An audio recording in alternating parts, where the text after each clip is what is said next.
LMB yang lama ditutup, kemudian dirubah dengan LMB yang baru.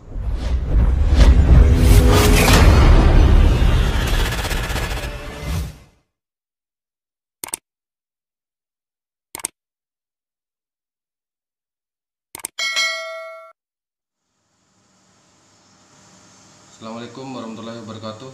Jumpa lagi di channel Sugi Walid. Jangan lupa like dan subscribe agar saya lebih semangat lagi membuat video-video terbaru seputaran dunia walid, guys.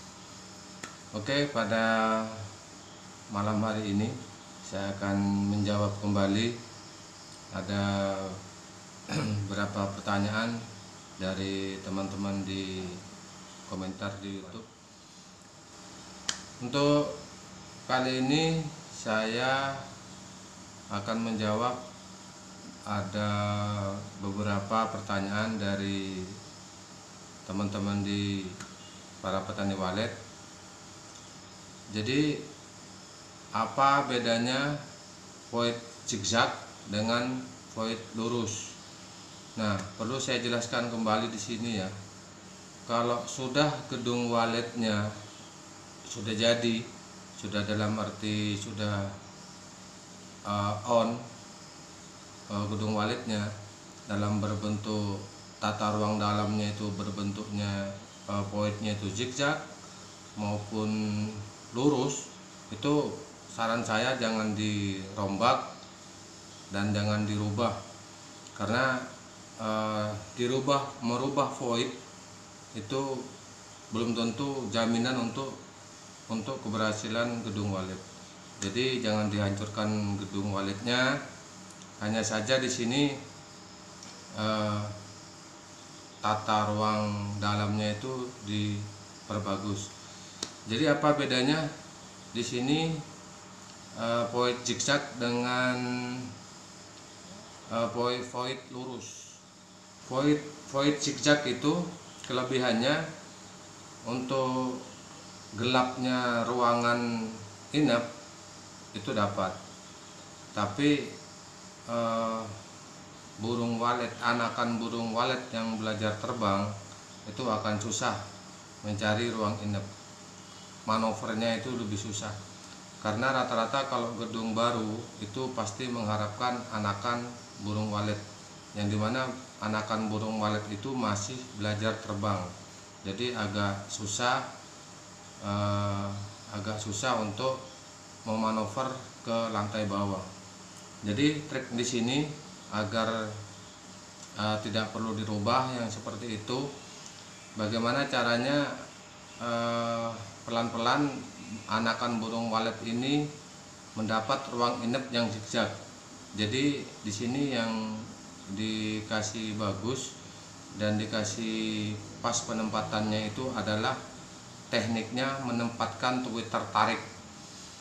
Jadi burung walet anakan itu dia akan mengikuti suara tuit tertarik. Nah, di situ.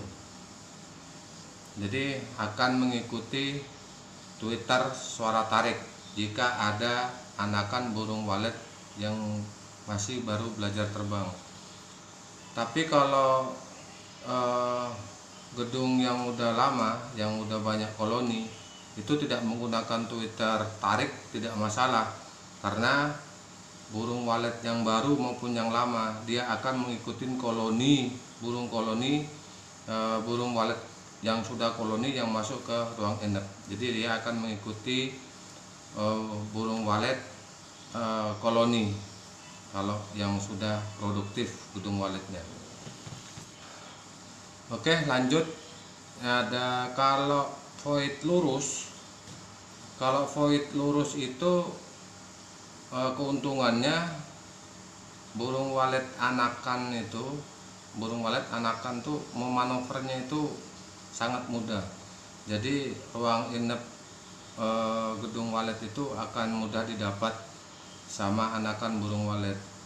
Dan di sini yang tidak menguntungkan adalah cahaya. Jadi cahayanya harus menggunakan sekat, ruang inapnya itu harus disekat agar cahaya nggak terlalu terang ruang inapnya, jadi harus menggunakan sekat. Kalau void zigzag tidak usah pakai sekat. Karena lanjut ini ada pertanyaan lagi dari rekan kita, teman kita, ada pertanyaan lagi dari teman kita. Sudah kalau gedung walet itu on pertama, kemudian dalam waktu 1, 2 sampai bahkan 4 bulan itu burung walet tidak mau bermalam, ini saran saya off-kan gedung walet pertama ya. Kalau gedung walet di-on-kan selama 1 sampai 6 bulan tidak ada isinya, tidak ada burung walet yang bermalam, saran saya pertama off-kan gedung walet selama 1 bulan. Jadi jangan menggunakan suara panggil, suara endap, bahkan suara tarik. Di off-kan. Selama di off-kan itu perbaikan dalam. Apakah ada selama perbaikan dalam ini, apakah di dalam ini sudah memenuhi unsur atau tidak. Jadi kenapa ini burung walet tidak mau selama 1 sampai 6 bulan itu tidak mau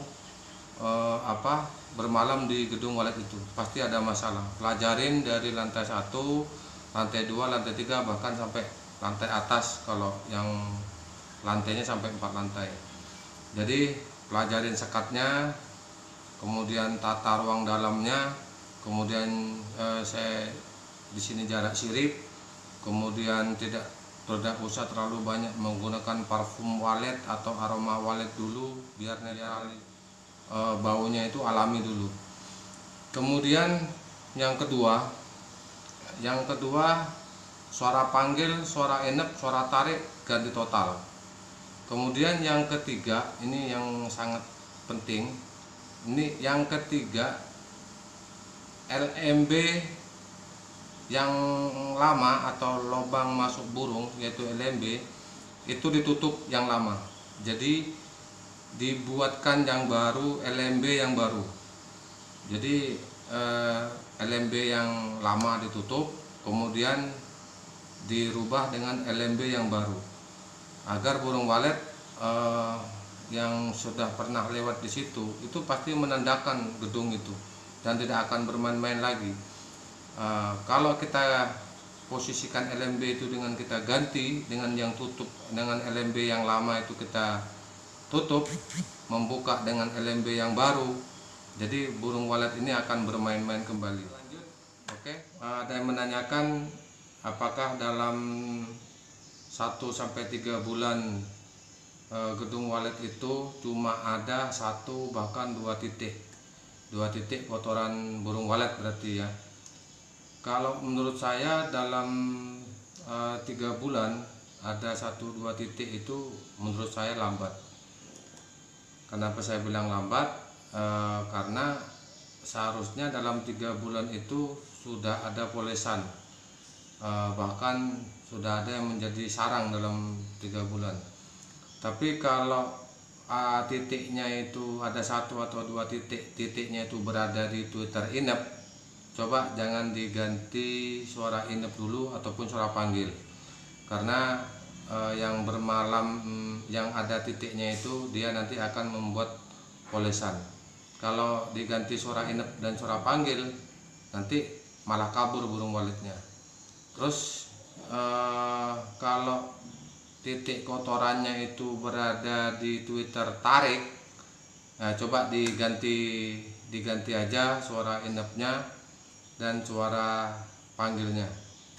Kemudian atur volume di sini yang menggunakan cabai rawit maupun menggunakan Piro 88, arahkan suara inap jam 7:30, kemudian jam panggil arahkan di jam 8:30 atau jam 9.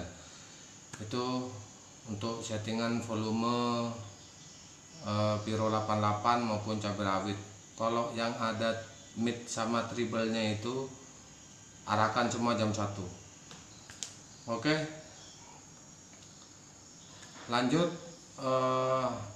Heksagonal, Twitter heksagonal. Jadi Twitter heksagonal itu fungsinya untuk memanggil segala arah penjuru dari barat, timur, dan seterusnya. Jadi di sini gedung baru mau menggunakan heksagonal ataupun tidak itu tidak jadi masalah sih, tidak jadi masalah. Kalaupun dikasih, jadi jarak dari LMB ke atas untuk heksagonal itu paling kurang lebih sekitar setengah maupun setengah sampai 1 meter untuk tingginya heksagonal ke atas. Kalau saya salah, saya minta maaf. Jangan lupa like dan subscribe agar saya lebih semangat lagi membuat video-video terbaru seputaran dunia wallet guys. Oke, assalamualaikum warahmatullahi wabarakatuh. Salam satu hobi.